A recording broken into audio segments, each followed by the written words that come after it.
Hello, everyone.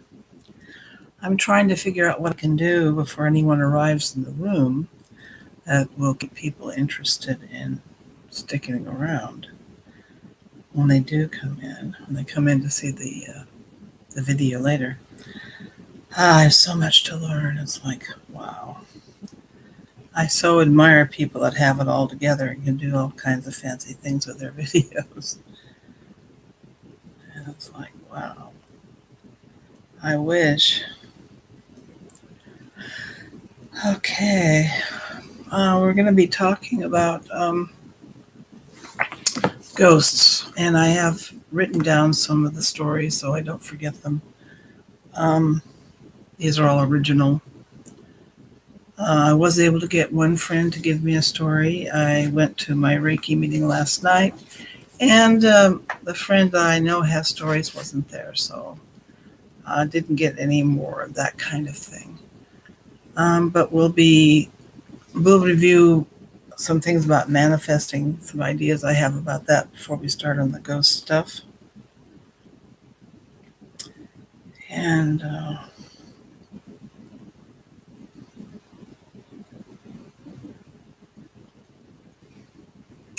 oh, there you are. Hey.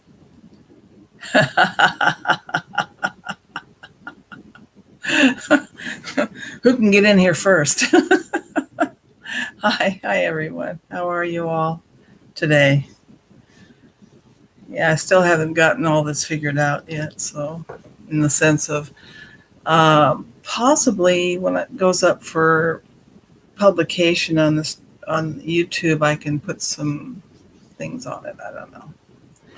Anyway, I was thinking about. We did talk about manifesting.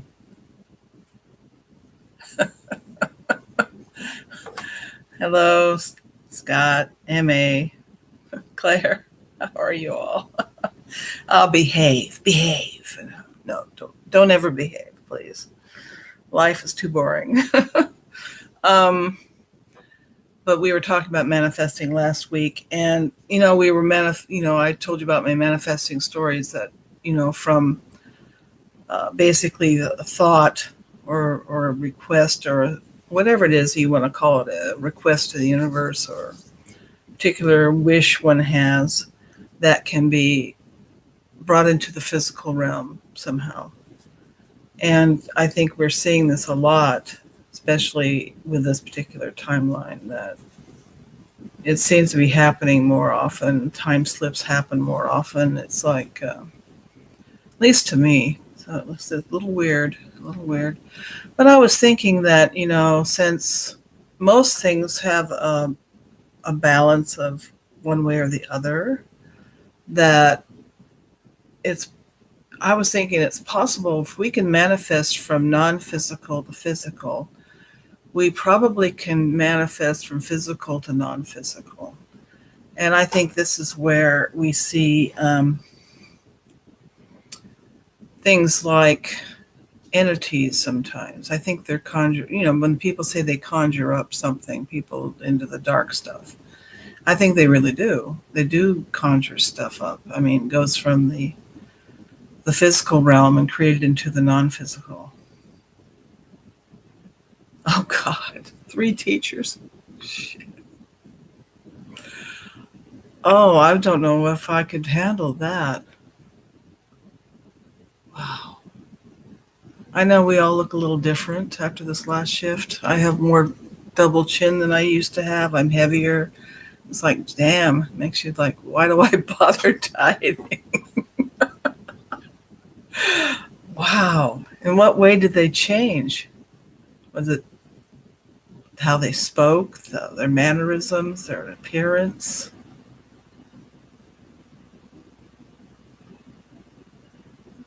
Yeah, I can imagine. It's strange. We live in a strange world. That's why I say thoughts in a strange world, because whichever world we're in, it's strange. Just plain strange. Nothing to say about it. But anyway, as we manifest from physical to spirit, there's a thing called a tulpa, because we're talking about ghost stories. And, ghosts, there's a lot of debate about what ghosts are.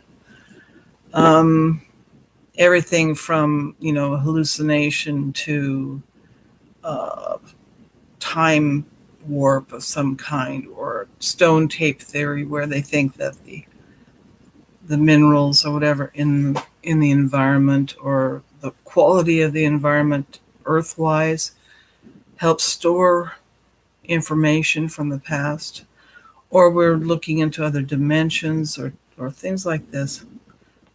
Teeth, face, muscles, attitude. Oh my gosh.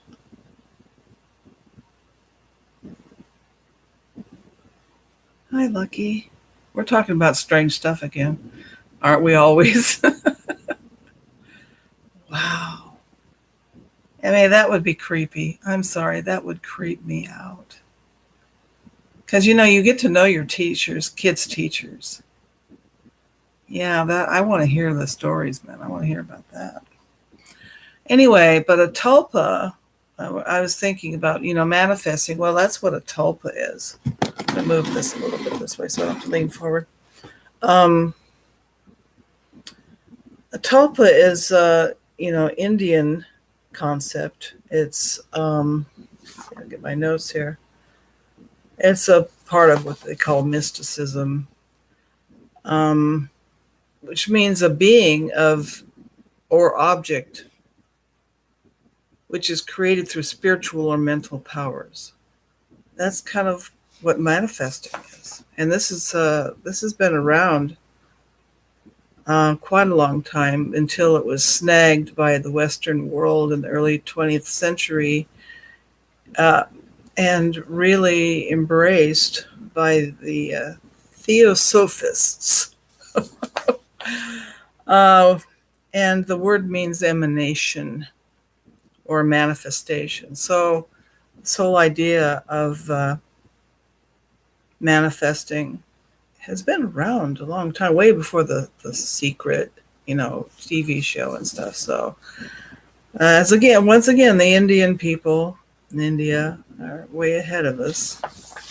I'm afraid they are in a lot of things, like their medicine and stuff. So it says, I got this off of Wikipedia, so you can see this. I'll put my links up when I publish, later. I'll put some up. But it's, some people think that that's where the imaginary friends come from. Although I know that some of them have been people who've passed or something like that. But some of these, spiritual people think that the imaginary friends children have are manifested by these children who are very lonely, who want a friend to play with, and there's no one around. Because generally speaking, that's usually the children that get imaginary friends are the ones that are rather lonely. So they're kind of manifesting. I mean, that's an idea. I don't know if it's true, but they're manifesting a friend, and it becomes sentient. And I'm thinking, well, maybe this is what poltergeists are too, because this is something that, like, teenagers with a lot of angst and energy just flying out of them will energize a place to the extent that something is created that causes mischief. My sister and my cousin, both like 17, 18 years old, and they're all members of my family, which has great meaning. Yeah, usually young girls, teenage girls, and my sister was a very high-strung person, as she always was until she was older, much older. And she and my cousin were doing a Ouija board, which, teenage girls should avoid those, just saying. And the planchette flies across the room. I said, well, I'm not surprised with those two girls playing it. It's not a toy. I don't think it's inherently dangerous. I think the people playing it are. But when you think about a tulpa, this thought form that's been created into a manifestation in our realm, some of them are, have been seen. Yeah, I don't play with those things. Some of these that are seen could be considered a ghost.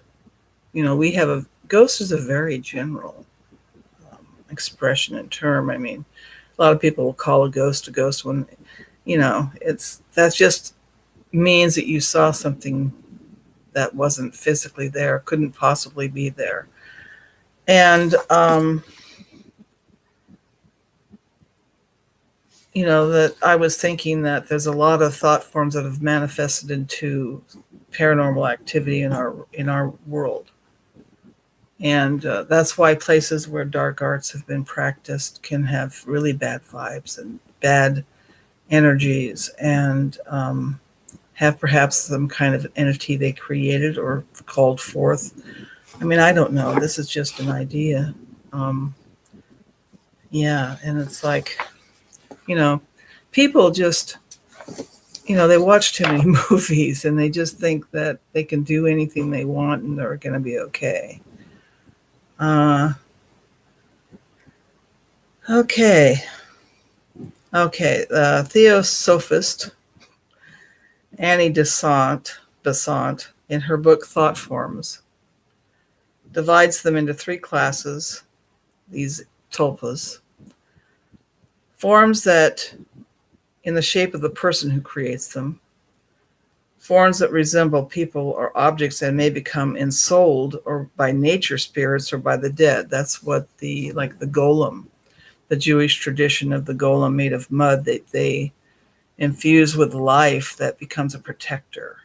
That's that kind of idea. They've ensouled it with animation and purpose.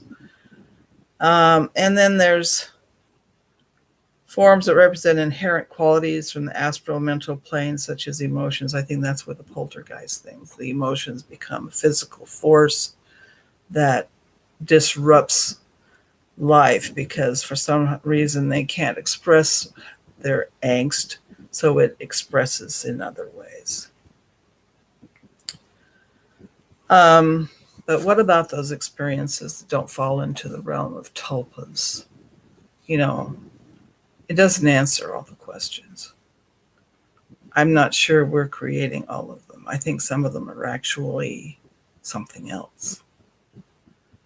So let me tell you a few stories.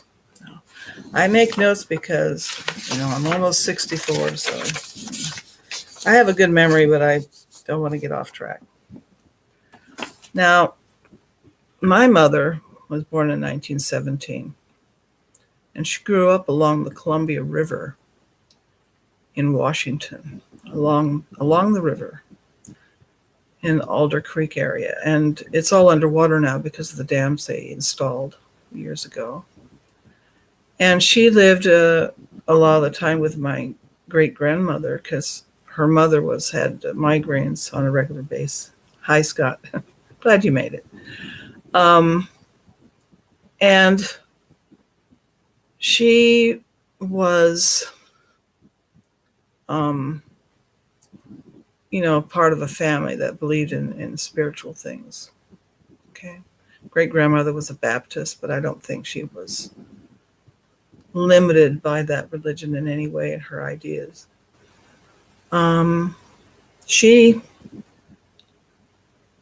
My mother was told about this huge barn, and I got to see it when I went up there several years ago with my mother.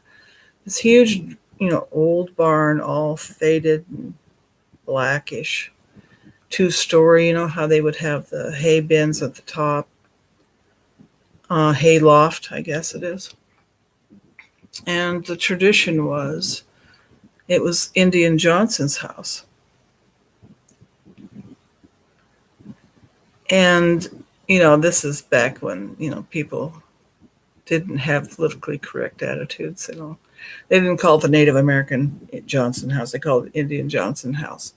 And the story was he had hanged himself in there. Hi, Mary. And that his ghost was in there. Now, sometimes these are just legends that are brought in to keep kids out of a dangerous area. But sometimes there's something to them that someone saw something in there. So, sometimes we don't have any proof, but there's just a history of legend um, history of legend that is associated with a particular place. And usually, I mean, I'm not really sure um, if there really is something there or people's belief has created it. Kind of like that college group that decided they were going to create a ghost and had a name for him and a back history and everything in this college, this university, and they invited mediums, and the mediums all picked up on exactly who this person was, what his history was, what he died of, and he was totally manufactured from the thought forms of the experimenters. So we need to remember the power of belief and the power of intention. If we can create something that will do things and be seen and be picked up by people who are sensitive, we need to realize that, what are we seeing?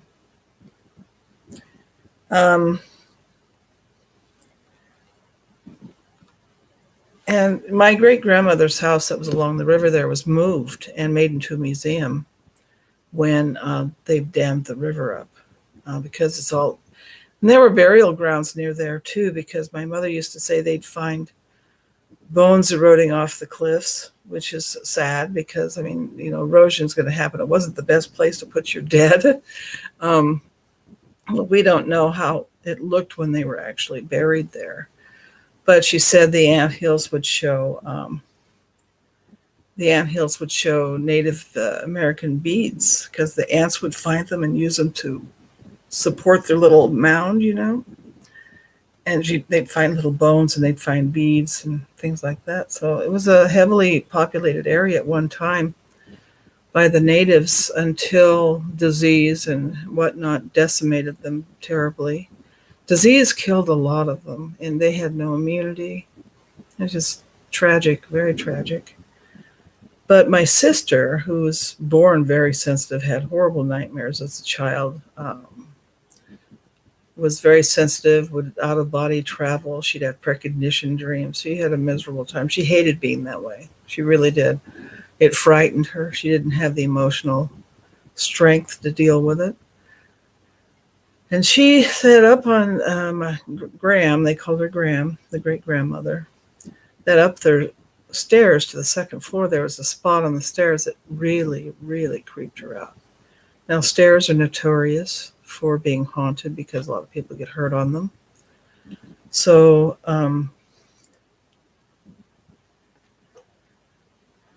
yeah, Mary, yeah, we have a lot of power to create things.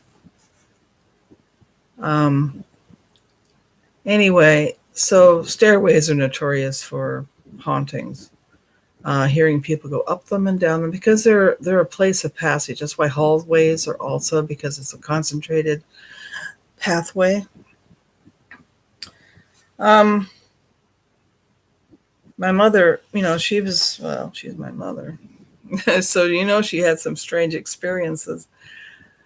In the 40s, my father never went to war because he was a machinist. They had him working with his skills here in Southern California. Something about making bombs or munitions or something. He was probably teaching others because he was skilled. And so my father, and I think my sister was a baby or, toddler, and my dad had rented a little house for a really good price. And she didn't like the place.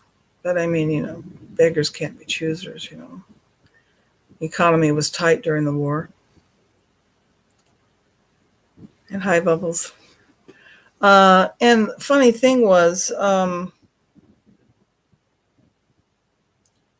she had a closet in the bedroom that had one of those, I think probably pull down light, whether you pull the chain and it turns on and off. And that light kept going on and off on her. She'd find it on and she just turned it off. The door would move, things like this. So she knew something was going on. And she woke up one night feeling someone's hands on her legs. Now, this was not typical. I'm all fuzzy. Hey, now I look younger. Uh, Something holding her legs down. This didn't sound like sleep paralysis to me because, I mean, she didn't have anything else immobilized. But she said she looked at the end of her bed, and I don't know what's creepier, seeing a ghost or just the doctor's coat. She says like a scientist lab coat or doctor's coat, just hovering there. It's just the coat. And this happened several times. I mean, I don't know about you. That would be creepy. I mean, I think I'd rather see the whole thing rather than just the coat. Yeah, I was up really late last night, so that's why I look a little ragged. I had trouble sleeping. Well, a lot of us did. Yeah. I know.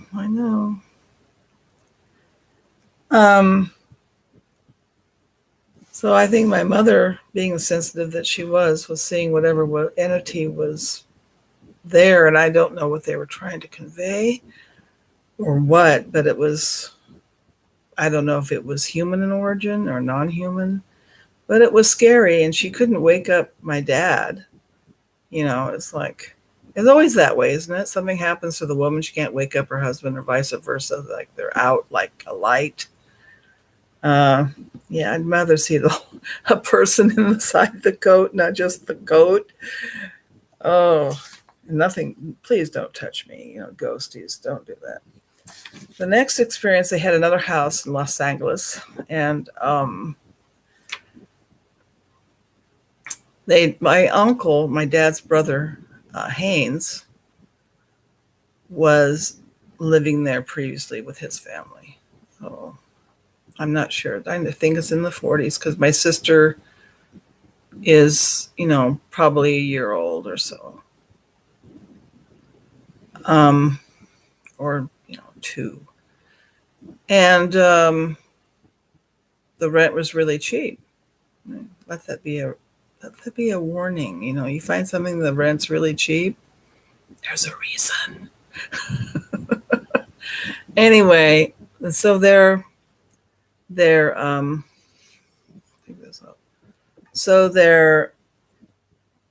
renting this house. And my sister was a difficult toddler, difficult baby. She was one of these high-strung, get up in the middle of the night. I mean, one of her little tricks was getting up before everyone else on Christmas morning and opening all the packages. I mean, it was like a child from hell.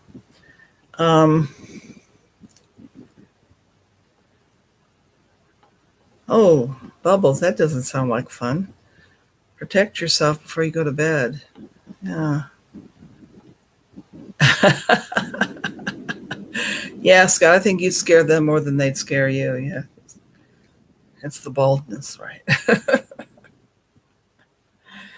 Anyway, they have this house, and my sister was very prone to waking up in bed and bouncing in the crib.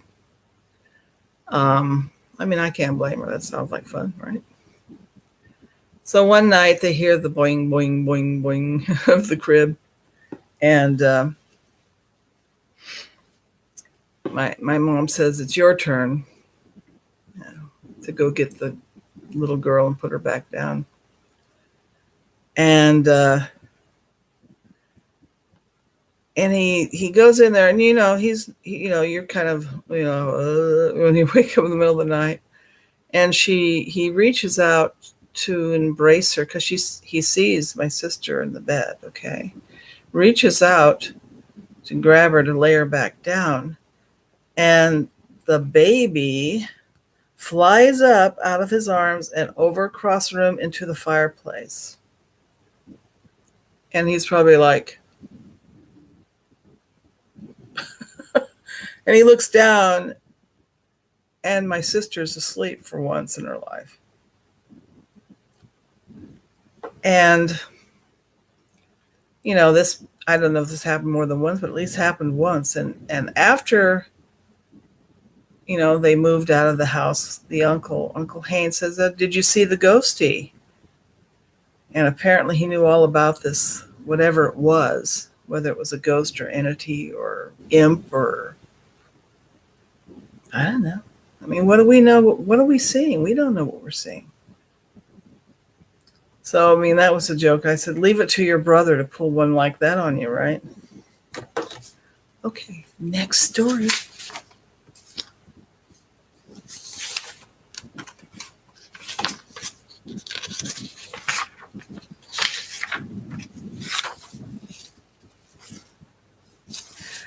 Now, this story is from my sister. She was talking about friends of hers that were having a picnic with the church group. And one little girl, it was time for her to come and eat or something or come and leave. And father went to go find her because they were out playing in the orchard or something. And so he went to go look for her, and he found this little girl. And it looked just like his daughter.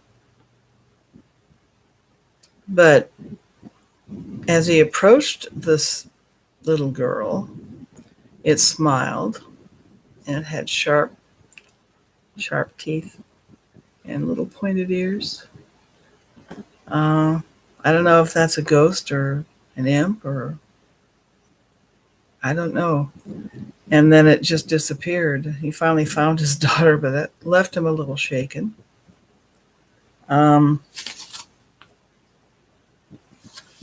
that same Uncle Haynes rented an old Victorian house in Old Sacramento area. And it was an amazing house. It was the coolest house ever.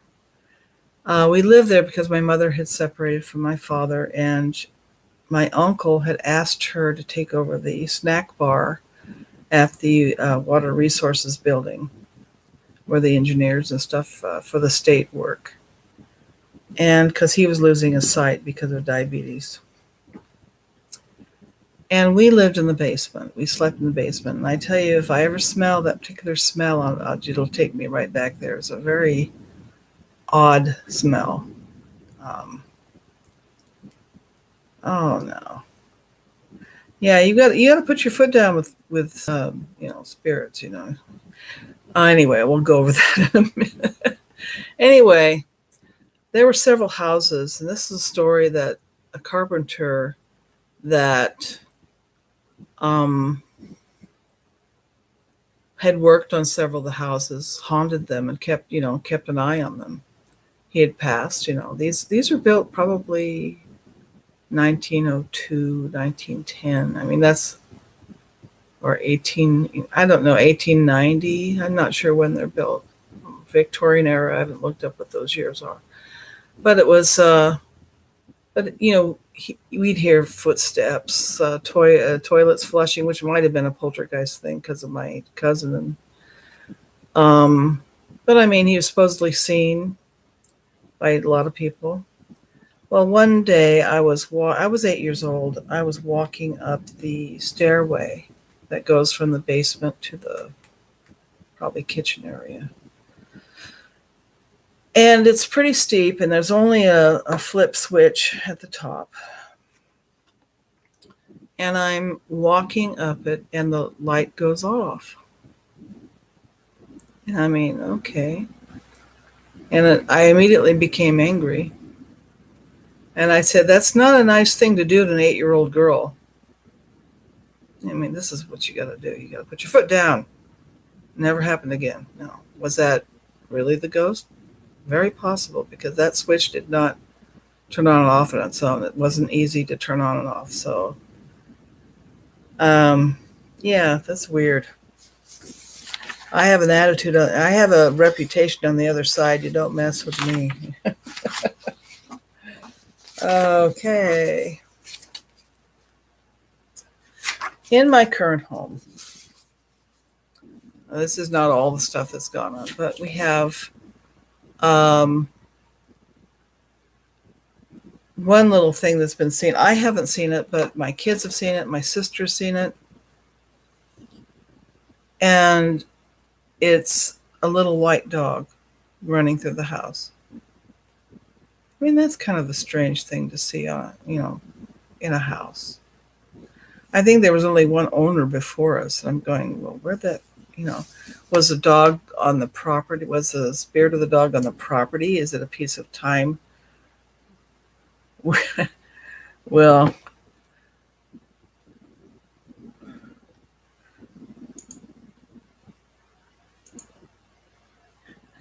you can say that. Anyway, um, so this little dog didn't feel, it could have been just a piece of time repeating itself, or it could have, I mean, who's going to be afraid of a little doggy, a little white doggy? Anyway, also my son Matthew had seen one of our cats that had passed away a few times. And the second time, I think one of his friends, one of his best friends, was over and saw it too. And so many strange things happened with this kid was over with my kids. That was bizarre. The kid refused to come over to our house anymore. But I think it was the combination of him and my son, because it didn't happen so much when my son was, when that kid wasn't over. So it was like the synergy of the two was really strange and energized. They were, 10, 11, 12, 12, probably 12, 13, that teenage year. So it's not only girls that can energize a place. Hello, anybody who just came in. Hi, Hobbs. Another thing is that, sometimes you'll see shadows, something moving in peripheral. That slit experiment that when you look at it looks like one thing, when it's not being looked at, it has a different, it's either particles or waves. Well, I think sometimes because we're not actually looking at something, we can actually see it because it's a particle. But as soon as we look at it, it turns into a wave and we can't see it. So, I mean, that's one of the ideas I had. That didn't make any sense. My backyard has something in it. It's not anything negative. I'm not sure if it's a person or an elemental. I'll try to find the picture. I took a picture. We were taking pictures one night because I knew there was something back there. And I asked her, well, would you show me that you're here just in this one picture? And it showed, which I have somewhere, this white ball that looked about this big, really big, right in front of me, pure white. And there was no source of that light. It was a digital camera. There was no source for that. There was no bubbles of moisture in the air. It was a dry night. So my sister she says, it creeps me out to be out here at night. I said, well, it's not going to hurt you. Come on, buck up, girl. My boys were having a tenting party in the back patio. Kids like to tent outside. They were playing video games and stuff, and something kept thumping on the tent. And there wasn't anybody out there because I would check, I'd hear them and I'd check on them, and nobody out there, but something was thumping on the tent, like, thump, thump, thump. And I said, that was a little too loud to be a bug. And I always thought that was my brother who had passed, teasing them, because Matthew kind of, when he was there, it was like he channeled my brother. He was sitting there, he was playing the PS2 or something. And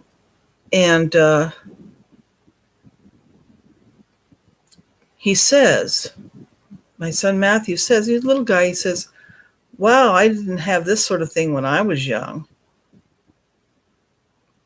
And it's like, that was weird.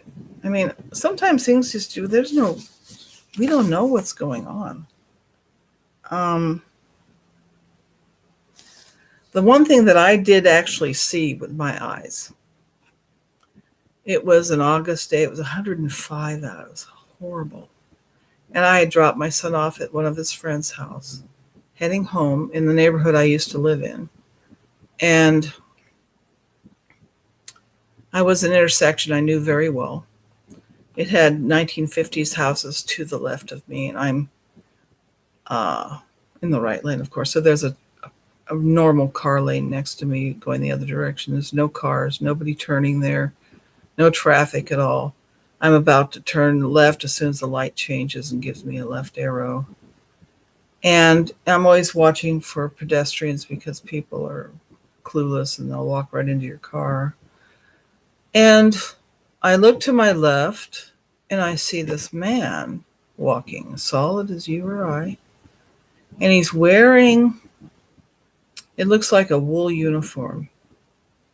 I do a lot of sewing, so I could really recognize what it was made of.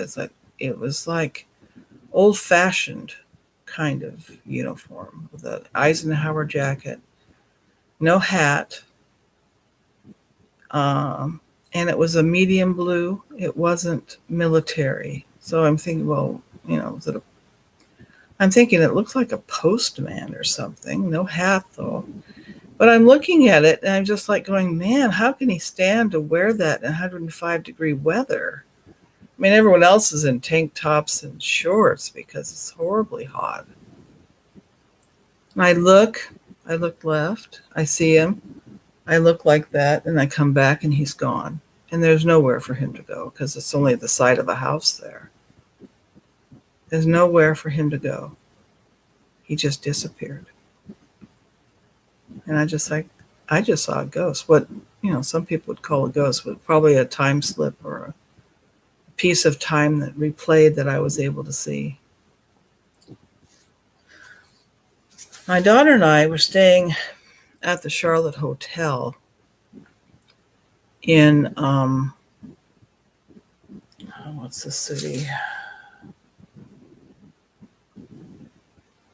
I didn't put down the city. It's in Yosemite Park, and we were going to go see the Fire Falls.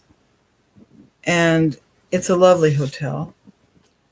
It is known to be haunted by Charlotte, the original proprietor. And she keeps an eye on the place and makes sure her guests are happy. And you'll hear footsteps, which we did hear in the hallway. And she'll, come and check on you while you're sleeping. Well, she came and checked on us and woke me up. I knew she was there. I don't know how to explain that I knew she was. And I said, we love your hotel. We're having a wonderful time. You don't need to worry about us. And she didn't visit us again.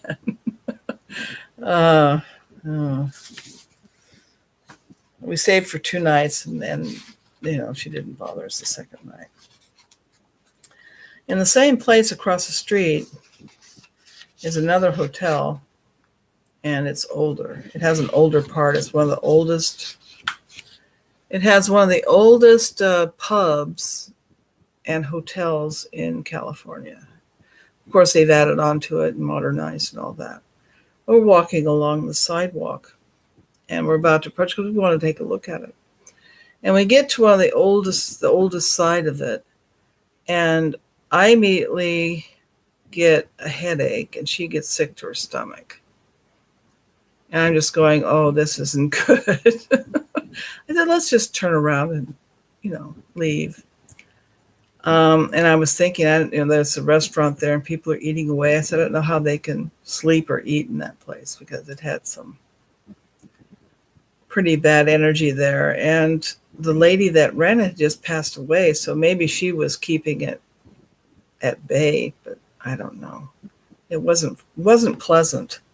And whenever I feel like that, I just leave the area. I don't test it to see if it's going to make me pass out. Thank you very much. It's in Groveland, by the way, Groveland, California.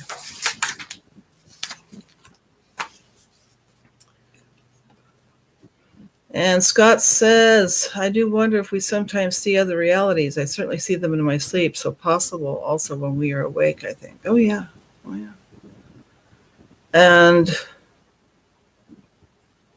And Bubbles, you believe that all reality exists right here and now? Yeah.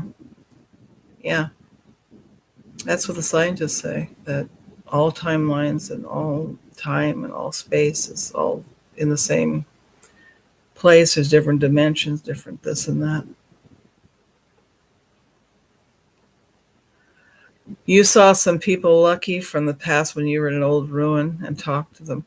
My daughter had a weird experience. She was walking to fetch my son from a friend's house in the neighborhood here. She walked along the neighborhood, and she went around the corner, and there's houses there. And there's no kids in these. These are duplexes, and they're mostly rented by at that time people that didn't have kids.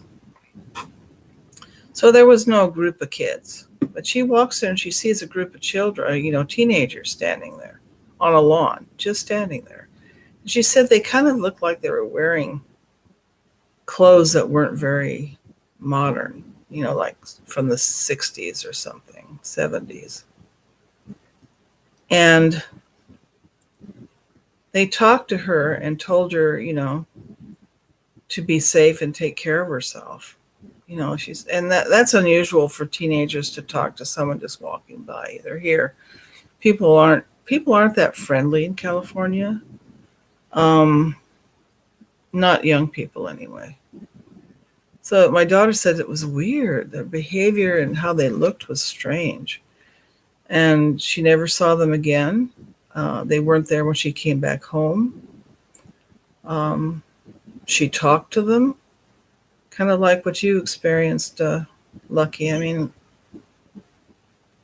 where are we? Maybe that just depends on our state of mind.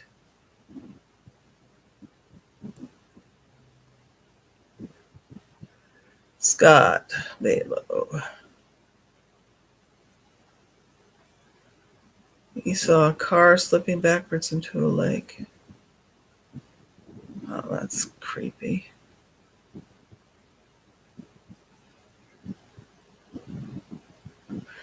Yeah. And it's kind of freaky when, people like wearing the wrong clothes or they just don't look quite right. And I want to tell Cupie's story because I wanted to tell someone else's experience. And I appreciate her emailing this to me. She lives in Micronesia. And I was researching paranormal stuff that happens on various islands like Philippines, Hawaii, New Zealand, places like that. And there's a lot of stuff that goes on with in these islands, and I'm not sure if it's the fact that there's water around them or, I think Great Britain's a good example too of what's in the ground and what's around them is like a generator of energy, and things manifest more. But she talks about when she was a teenager. Why is that always the case? Around 5:20 p.m., she was in her bedroom reading a novel. And usually this time, her mom would come in to check on her after work, say goodnight and everything. So she's reading and waiting for mom to stop by. And someone did come in, opened the door and shut the door, came in. I said someone else because I was so into the novel I was reading that I don't know who that someone was. I can be so absorbed into something that I'm totally oblivious. So I understand how that can happen. Someone came through the door, opening and closing the door behind them, and came into my bedroom, and she thought it was her aunt, who came in to go sleep in her bedroom, which she does almost every day. Close-knit families, and they have large families, and people have to have a place to sleep, so they share. So she thought that was who it was, and she, went on reading. A few minutes later, my mother came in to say hello, so I quickly put my finger to my lips as a sign to be quiet. I didn't want to wake up my aunt. Then my mom asked who was inside with me. I pointed to my bed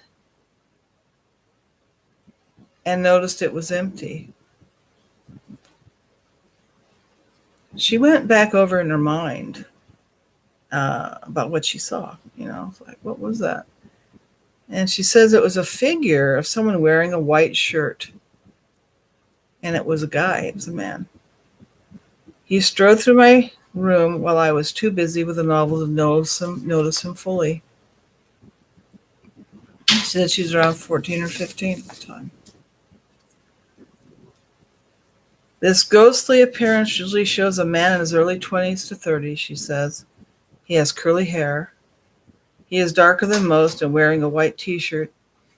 And the belief is he hanged himself on one of the trees here in our neighborhood about 40 years ago.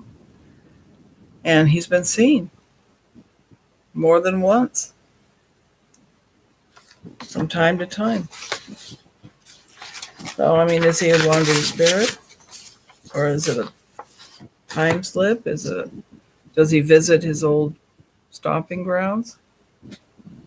He'd been seen walking through our bedroom's kitchen and bathroom. He just keeps his head down while walking through about the house. So it's, after a while, I guess you get used to things. I'm not sure. And she says there's a bridge. Now, we know all about, crybaby bridges and stuff where women throw their babies off and then they jump and kill themselves. And this is an urban legend of many, many bridges in the country. I imagine where you are, there's probably a bridge that's haunted. Very common for bridges to be haunted. And she said there's a bridge connecting Koror to the main land, and there was a girl who died there. And people claim to see a person there when they pass. She's always looking out into the ocean, but they can see she was hurt. She says, ooh, scary, that one. So this is one that really is frightening to see. A lot of people claim to have seen her there on the bridge. The bridge fell down one day, and the Japanese built one for us. Thanks to the Japanese, we got a modern-looking bridge now. It's called the Friendship Bridge. Nighttime. These things are always active at nighttime. I often wonder why things are more active at night. And, is it has to do with the photons from the sun or something, or we simply can't see them when it's bright light? So that's just a few stories.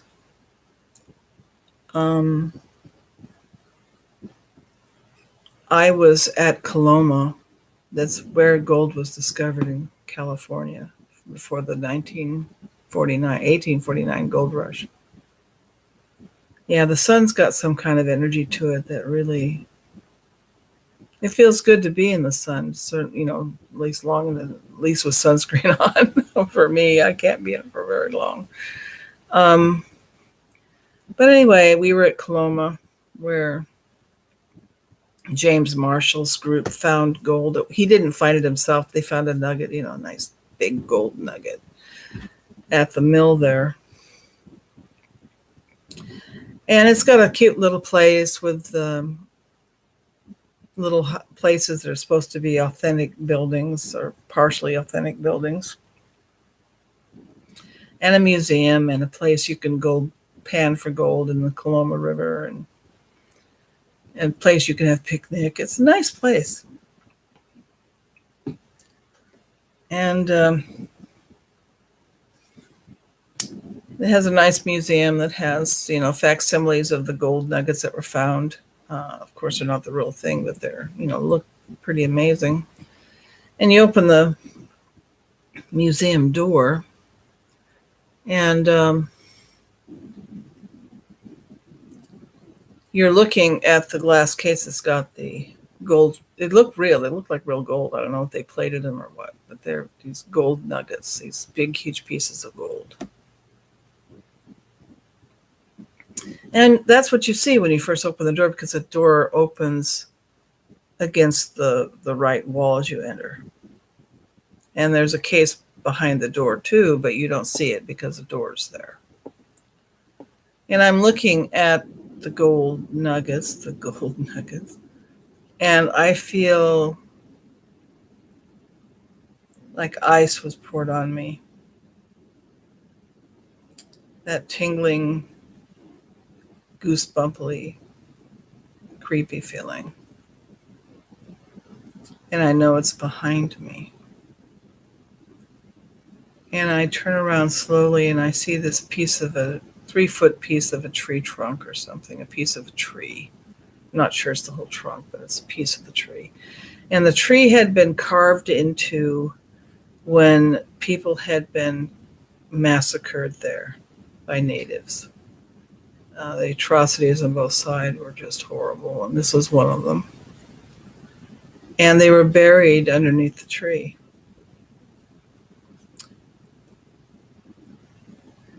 And they moved it because they put a road in. I don't know if there were any skeletons left or they moved the skeletons. Probably not. It was very common for them to just, especially how old, if it was really back in the day, they wouldn't have cared. And it was carved on there the names of the people that were killed and when it happened.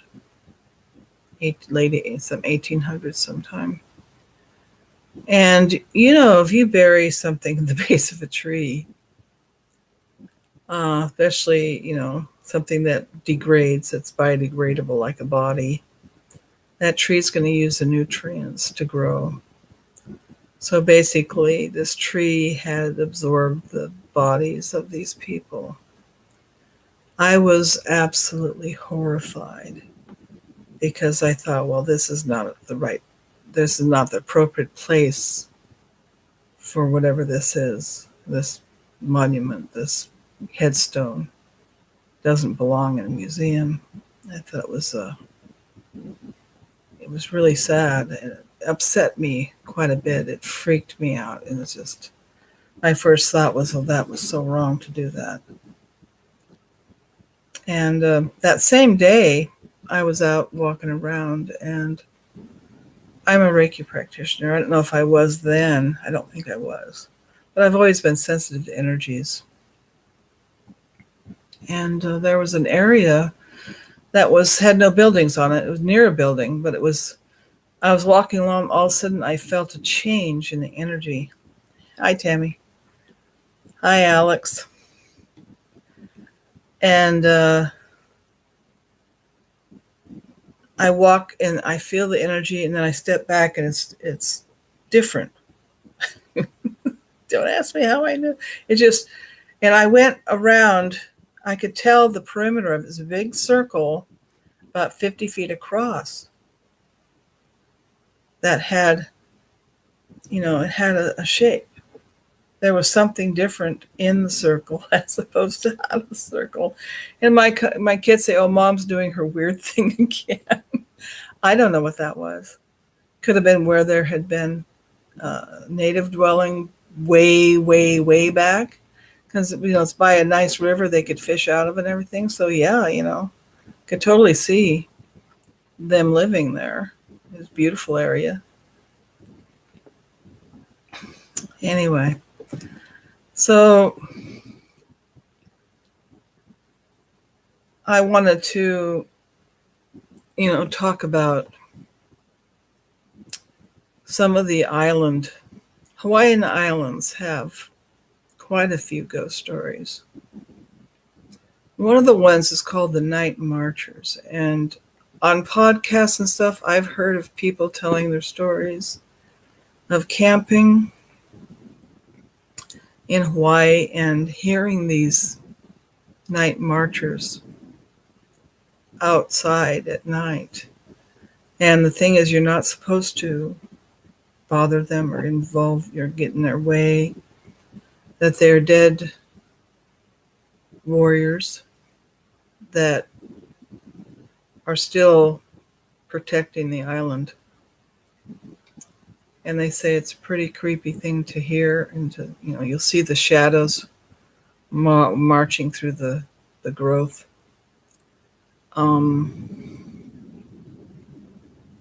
It's got to be scary to see that. There's also belief that the Pele, the lady of the volcano, that she'll be seen along the roads. There's one road that they built that they were told they shouldn't build it. and they did anyway. And so there's lots of accidents that happen, a lot of things are seen. But she'll appear as an old woman who asks for a drink or something to eat, and if you give her something, she turns into a beautiful woman. If you don't, it is bad luck. You will have something bad happen to you. You don't pick up any stones or sand or that sort of thing from the island and take it home, because you will be punished for that. People are always sending things back to Hawaii because they took, some black sand from the beach or something like that. That, the islands are considered sacred, and you don't take a piece of it home, apparently. So, just like Cupid, if you'd like to send me any kind of weird story, I'd love to share it if you're not up to sharing it yourself. skookum65@gmail.com. But I mean, we live in a strange world, and each time we shift, it gets stranger. Manifesting happens so quick now. I think we need to try really hard to mind our thoughts, to keep as positive as we can, especially about our attitudes about ourselves, because I think that you'll find that believe you can, believe you can't, either way you're right, like the coach had said, that in a lot of ways we are creating a reality. We even create our own ghosts sometimes. So let that be a warning. Try to be good to yourselves. Try to think more highly of yourself. Don't. I remember when I was at a Reiki meeting, an older gentleman really got angry at me, and this was unusual. He was not a man who did. He says, "You need to stop being so negative. You need to think more positively, because it's such a powerful thing. We can make ourselves happy or sad depending on our attitudes about ourselves." And that doesn't mean that, if you're sad about something because it's a real thing, I mean, that's not a big deal in the sense that it's not your fault if you feel bad about something or sad about something. But when you speak of yourself, Jack, don't put yourself down, because each one of you has a lot to contribute to others. So that's something to think about, because from the stories I've told about the manifesting and things like that, we know that we are powerful. We are more powerful than we realize in our thoughts, in our ability to create. And I hope that, whatever we're going through, whatever you want to call it, Mandela effect or time slips or dimensional exploring. I know you do, Jack. I know it's hard. It is hard. You know why it's hard to be positive? The media pushes on us, and the world pushes on us all these standards of acceptability, all these things that tell us, well, you're only good and valuable if you have this or you have that, or you are this or you are that. And, let's face it, it's pushed down our throats all the time. And it is hard. It takes constant reminding. Yeah, and when you live in a world where it's become so dark, I think that's one thing, the ME, I think we've gotten into some pretty dark timelines. And if we're going to be some kind of a positive force, it's going to be challenging, because it's like those of us who've are in this kind of situation, life isn't always very nice to us. We're not treated well. People get upset when we bring anything up about, our past or memories. Have people just be mean to you for no reason. And it's like you're just going, what's all that about? They don't even know me. Yeah, so that's why it's important that the people that you do care about and you get along with, that you treasure them. Because our relationships are the only thing that really will hold us and keep us sane through all of this. Yeah. So try to keep a sense of humor. I think you've got a good sense of humor, Jack. I mean, that's probably what's kept you going in a lot of ways. And I think it's important to have a sense of humor. It's hard. I know, Tammy, you go through some really, you've very challenged things going on in your life, and you're such a strong person. I admire that. And lucky, you're always looking for ways to make life better for yourself, and I appreciate that too.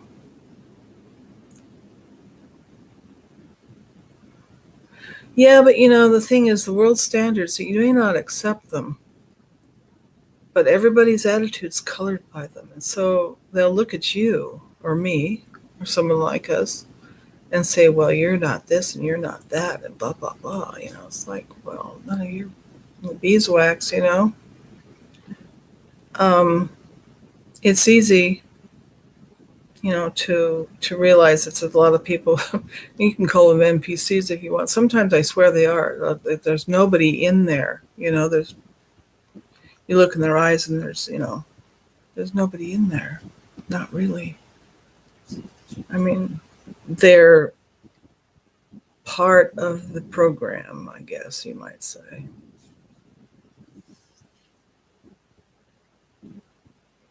Yeah. Remember the thoughts of a commune? We all go to a commune. uh, yeah, but in a way, I think the reason we're not all in the same place is so that we can be a little reminder to other people that there's more to the world than what you see and what you can buy and what accolades you can accumulate. There's more to us than that. And I think that's why we're spread all over the place, because people need to see that. Whether or not they accept it or not, nothing we can do about that. Have you heard about the big mountain they say is in the center of the earth? You got mountains in there. I'm going, I thought it was all melted stuff. They keep changing the narrative. It's like, I can't keep up with it. It's like, I'd like to do some ME stuff on the brain eventually. And our budding psychic powers that may be forming. Now, you can tell from my stories that my life has been, I've had these weird things happen to me all my life, okay? And, but I think we're going to see more of that sort of thing, and we're going to be more aware of things. We might get more stressed if we don't learn to roll with the punches and just flow like water, as they say. Inner earth. Be where the hobbits are. I want a hobbit house.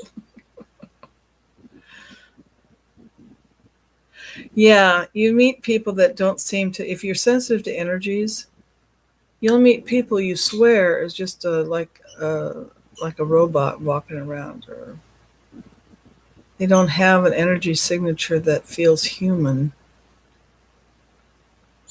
or they're so caught up in worldly stuff that you try to talk anything weird or different or paranormal, they just shut right down, or they insult you, or they don't want to think about it because they don't want to think about being accountable for things they do, and that the markers of success here is so skewed and ridiculous, especially when so few people have most of the wealth, you can be like frustrated constantly because the fates conspire against you having anything to some degree. So you have to realize that you have to create, like I did the garden, barter system. Because to tell you the truth, we're just going to have to step away from how things are usually done. We have to start taking care of each other a little better.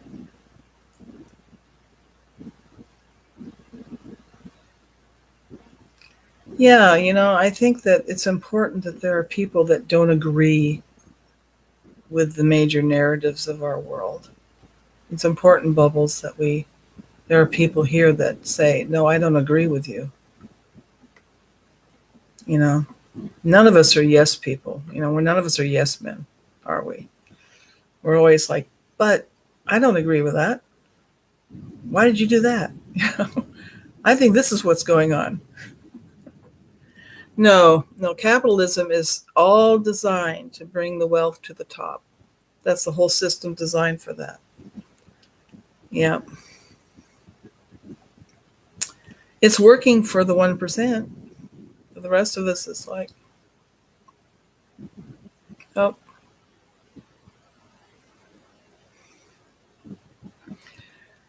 Anyway, I should say goodbye. And thank you for coming in. Is there something you'd like to talk about next week? Any topics that you're interested in?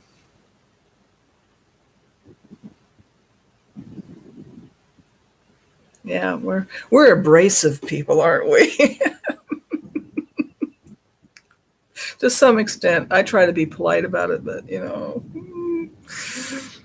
we can be. So I'm thinking, I'll come up with something.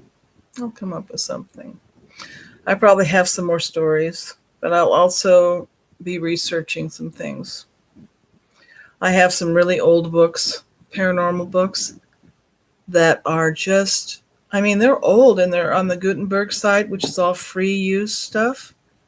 And they look like they were written yesterday. They're so timely. I'm thinking, wow, I'm gonna look at these. Well, sure. What are you gonna do with Lucky? You gonna be on a hangout or a? Oh yeah, attachment entities. That happens. Yes. My Reiki group, we've talked about that. And they drain your energy and stuff like that. Yeah. You all take care. And I'll get off this stream and I'll see you next week. And take care of yourselves, okay? Bye.